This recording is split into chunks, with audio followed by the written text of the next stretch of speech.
Hi, good to see you. My name's Sally, and I'm here to teach you all about processing data. I'm a measurement and analytical lead at Google. My job is to help advertising agencies and companies measure success and analyze their data.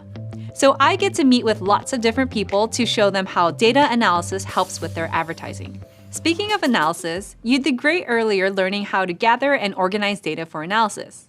It's definitely an important step in the data analysis process. So well done. Now let's talk about how to make sure that your organized data is complete and accurate. Clean data is the key to making sure your data has integrity before you analyze it. We'll show you how to make sure your data is clean and tidy. Cleaning and processing data is one part of the overall data analysis process.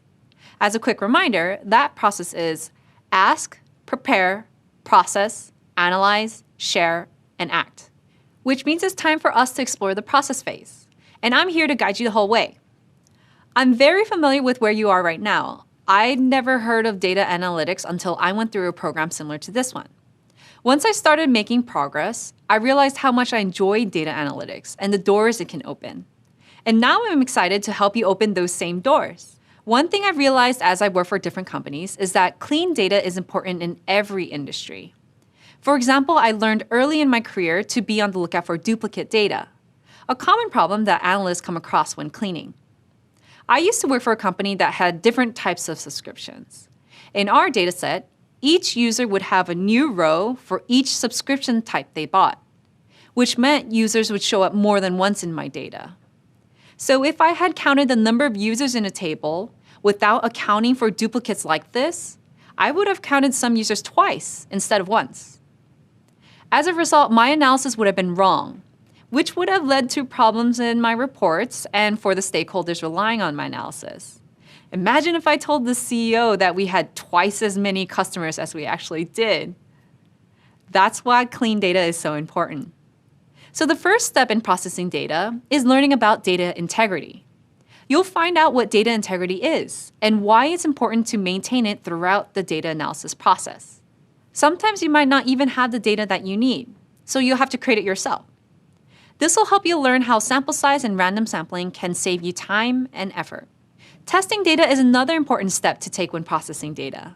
We'll share some guidance on how to test data before your analysis officially begins. Just like you'd clean your clothes and your dishes in everyday life, analysts clean their data all the time too.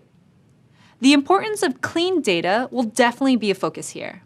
You'll learn data cleaning techniques for all scenarios, along with some pitfalls to watch out for as you clean.